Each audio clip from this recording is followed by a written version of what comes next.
Hello everyone, I'm Professor Paul Carrier of the Western Michigan University Thomas M. Cooley Law School.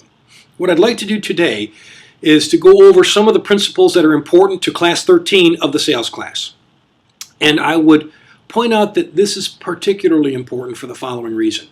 These are some of the most basic concepts, and they are critical for a practical understanding of the UCC, which makes all of them very, very highly testable on bar exams, essay or otherwise. And so I'm hoping that you are able to grasp the concepts. Generally, it should be relatively simple to grasp the concepts. There are certain specifics that you need to be familiar with, and you should be fine. Okay? The three major topics we cover today are anticipatory repudiation. That is, when the other party steps up and says, I can't perform or I will not perform. What does the non-breaching party do? Or what can the non-breaching party do without getting into trouble? Or what should the non-breaching party do so as not to get in trouble? There's also a statute of limitations, which is the concept of trying to end stale claims. You can't wait 40 years to bring a claim. That just doesn't make sense for anyone. And as you recall, memories fade. It's not fair to leave a breaching party on the hook for 10, 15, 20 years. That just doesn't make sense. And if you don't bring a claim soon, how serious were you about it right after it happened? If you wait 10 years to bring a lawsuit, you probably didn't care. But all of a sudden, you lose your job or you're going bankrupt, and that's when all of a sudden a thing that wasn't a major issue becomes a major issue. You can sue and you can get rich. Ching. Well, the law understands how that works, and so we have statutes of limitation in place. I'm hoping in class to also make clear the distinction between statutes of limitation and statutes of repose.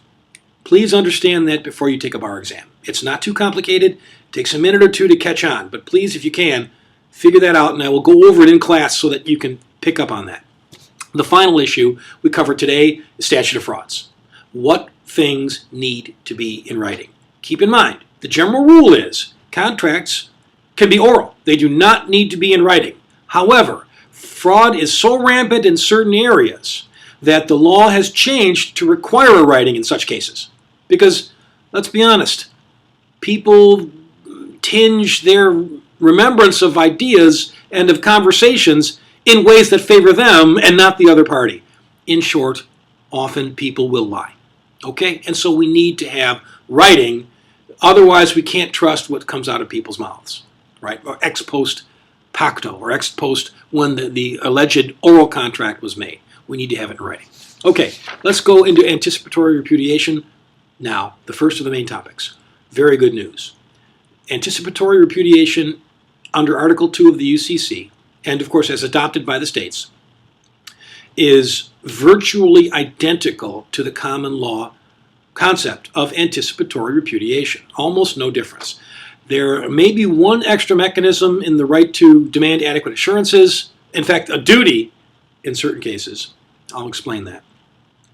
The addition of standards, for example, you can't request an adequate assurance unless you have commercially reasonable reasons for doing that.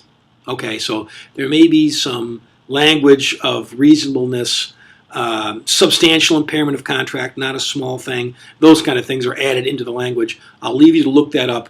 Underline it in your code books. Common law. First element. The alleged repudiation needs to be unequivocal. Not, I might not be able, not, I think I might have a problem, but I cannot or I will not perform.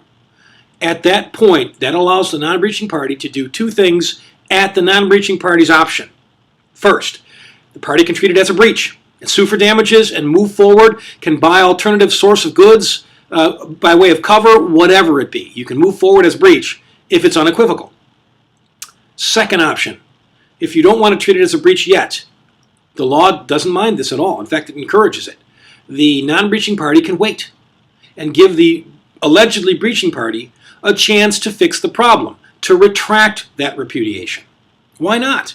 If the buyer is not in a rush, if the seller is not in a rush to get the payment, and there's a little bit of wiggle room in time and they trust each other, why treat it as an immediate breach? Give the other party time. Try and cajole the other party into performing. Provide alternative ideas to help them perform. That helps everybody. So this waiting and then treating it as a breach when it finally cannot be done is probably the most commercially efficient way. Why not encourage that? That's perfect. One little trick, however, in common law and certainly under UCC Article 2, if the non-breaching party decides to wait or appears to be waiting without treating it as an immediate breach, the alleged or the repudiation, the breaching party is able to retract. Notification, I've got it, it came on time, I'll have it on time for your contract, don't worry. That's fine, right? And then the contract is back in play fully. No breach, no damage, no harm. Go through with the contract. What if the non-breaching party decides to wait, right, after suspending performance, but waiting, and then all of a sudden sees a great alternative source of cover? If the non-breaching party acts to fix a problem, that removes the breaching party's ability to retract. Okay?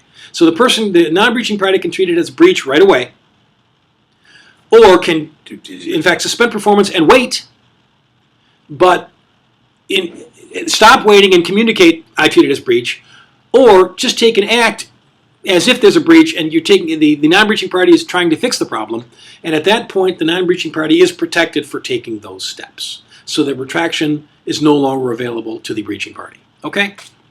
2610 is the Article 2 UCC Code sections provisions on anticipatory repudiation.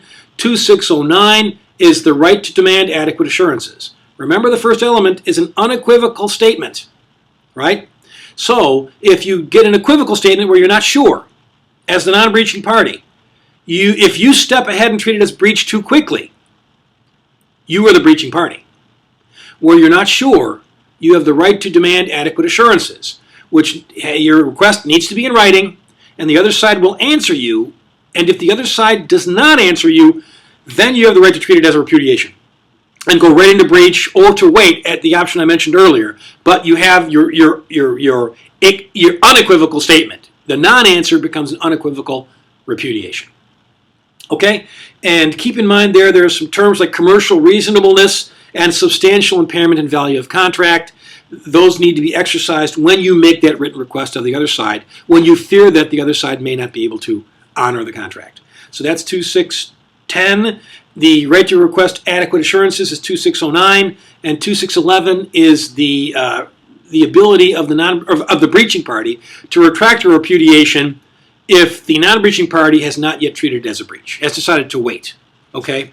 In fact, in the duty to request adequate assurances, or it is a duty, but it's the right to request adequate assurances.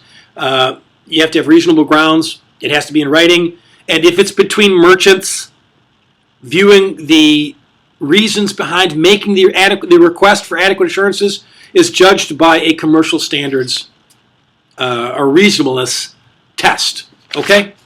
We'll talk about that more in the class. Statute of limitations. Statute of limitations starts when the cause of action accrues. When all elements of the cause of action accrue and the person knows or should have known about it, the period begins to run. And that has to be done often within a statute of repose period. From the date of delivery, no lawsuit can go after 10 years. And let's say a statute of limitations is 3 years. You can start in year 1 and go to year 3. You can go to year 2 and go to year 4 or 5. Year 3, go to year 6. But so your statute of limitations is smaller, and when the cause of action accrues is when you start running the thing, running your clock. But all of that activity is bounded by a statute of repose, which says we don't care what it is, but from this date, there is this much time to do everything involved with that transaction. Otherwise, you lose all rights. It's just too old, and we need some surety. So, UCC Article 2-275 provides for a 4-year statute of limitations. Parties can reduce it by agreement, no shorter than 1 year, but it can't be extended beyond the 4 years. Floridians, keep in mind, though, the statute of limitations for contract actions is 5 years. So, and remember, the state is not bound by the UCC. That's only a model code to be adopted as the state chooses. So keep in mind, Florida, it's 5 years, not 4. All right, they didn't take the recommendation on a 4-year limit. is the idea there. For Article 2, the period begins whether the party knows of breach or not. Okay, so it's basically tender of delivery starts the clock. And that, in fact, induces the recipient party to inspect.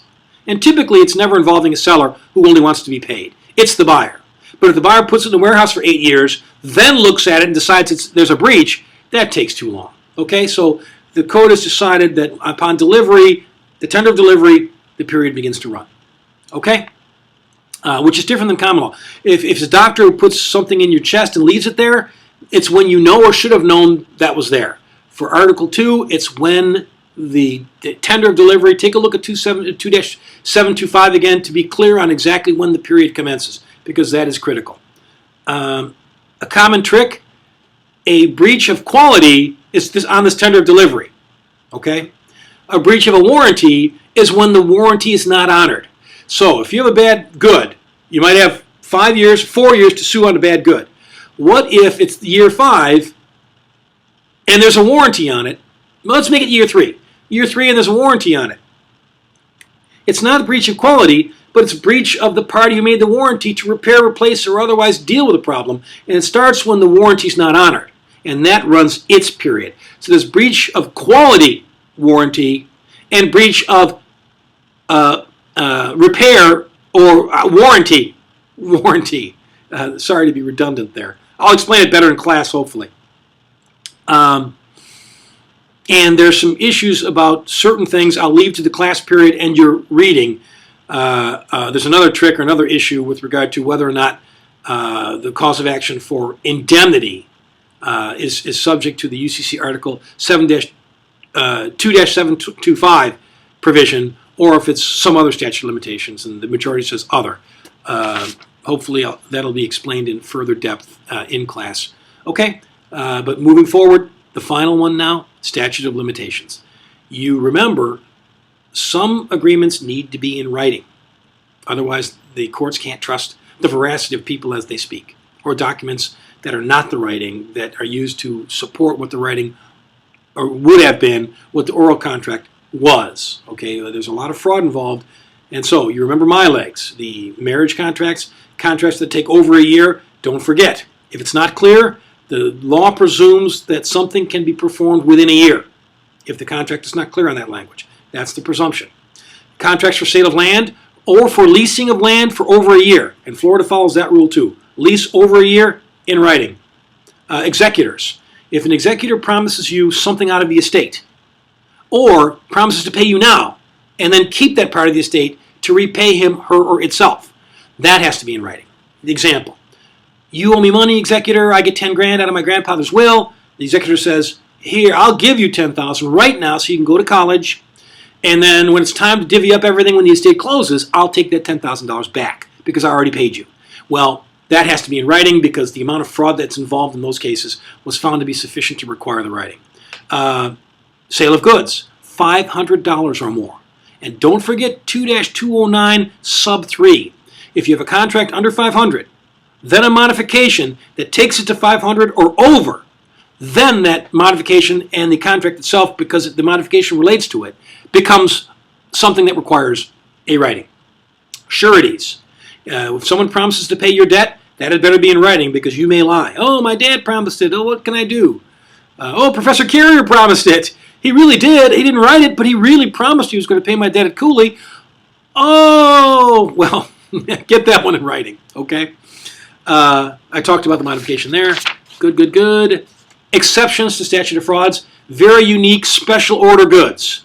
You know that the other party had to have ordered it because no one else would. Then you don't worry as much about the fraud. That one is an exception. If somebody admits the existence of an agreement, we had an agreement, but in pleadings, in writings, then he or she is not denying the existence of a contract. They're denying the existence of a writing of the contract. And park that thing, remember it. That's a key distinction. I think that's a great multiple choice question, by the way. The merchant's memo, 2-201 sub 2. You can have a writing that comes after the oral agreement, as between merchants, and it can be relatively cryptic, and it's enough to establish writing for statute of frauds purposes, but there is time for There's 10 days after receipt and knowledge of that writing for the other side to reject it. And if that doesn't happen, then that tiny little stickum with a little information on it is enough to memorialize the oral agreement, and we have a binding contract. Okay, I'll see you in class.